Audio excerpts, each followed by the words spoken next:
Proslava povodom ulaska fudbalskog kluba Polet iz Idvora u prvu južnobanatsku ligu održana je 5. jula u staklenoj sali Doma kulture Mihajlo Pupin u Idvoru. O velikom uspjehu plavo-belih govori za naš program predsjednik Poleta Kosta Banovac. Što se tiče našeg uspjeha, to je jedan dugogodišnji rad, dugogodišnja želja, dugogodišnja volja, ulaganje svih dobrih ljudi, ljubitelja fudbala i sporta, tako da ove godine smo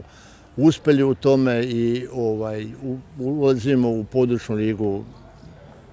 područja Pančeva. Pa mislim da nam je jedan odlučujući,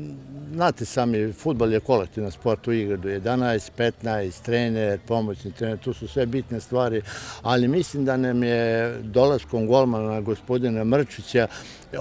veliki doprinos dao, uneo sigurnost u igri, odbranio neke nemoguće šute koje smo mi svi već mislili, naročito na drugoj utakmici baraža protiv Brestuca u Idvoru, kada je bilo odlučujućih 20 minuta, on je izneo ekipu na teretom i uz ostale članove ekipe, mislim da je to bilo odlučujući faktor. Da pohvalim, da kažem golmana, ali napominjem, svi igrači koji su nastupili su zaslužni, normalno, neko manje, neko više. Inače, što se tiče dalje, pa mislim da nam je možda potrebno samo jedan, dva igrači, to je jedan vezni i jedan špici, da bi se tu završili, jer želimo da, pošto u ovu ligu moraju da igraju dva bonusa, želimo da ta dva bonusa budu iz Idvora, plus još neki naši momci iz Idvora i tako da napravimo jednu koheziju sa momcima iz Idvora i sa momcima uslovno rečeno sa strane. Jedan od najzaslužnijih za dobro upravljanje kluba tokom cele sezone je Jovica Kalin, koji o uspjehu zbori. Znate kako, mislim, i pre ovoga je funkcionisalo Polet i sve ostalo sa donatorskim večerama, gde je neki novac bio izdvajan i sve, ali se pokazalo malo kroz vreme, prethodnu polusezonu, odnosno sezonu kada smo ispali u polufinalu, da nije dovoljan fond, pa smo malo i mi iz uprave više pojačali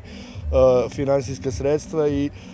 u saradnji sa BCM-om smo uspjeli da prikupimo dovoljni novac koji je potreban za igrače, prvenstveno da se dovedu kvalitetni igrači, pošto kod nas u selu mali broj igrača ima koji su mogli da iznesu ovo, a boga mi trebalo je 25 igrača da bi iznelo celu sezonu. Koliko je to u dinarima? Pa ne mogu da vam kažem, nismo stvarno svodili neki bilans i da smo nešto gledali tačno koliko nas je koštala sezona cela. Nismo puno, pošto smo u početku ušli kao uprava, samo mi smo doveli neke igrače, otvorilo nam se to da smo pogodili neke igrače koje smo doveli, trenera i sve ostalo, koji je doveo dosta mladih igrača i to se lepo otvorilo da smo bili na podeli prvog mesta i zbog toga smo poslije još nekoliko igrača doveli i uključili BCM koji je tu dosta pomogao.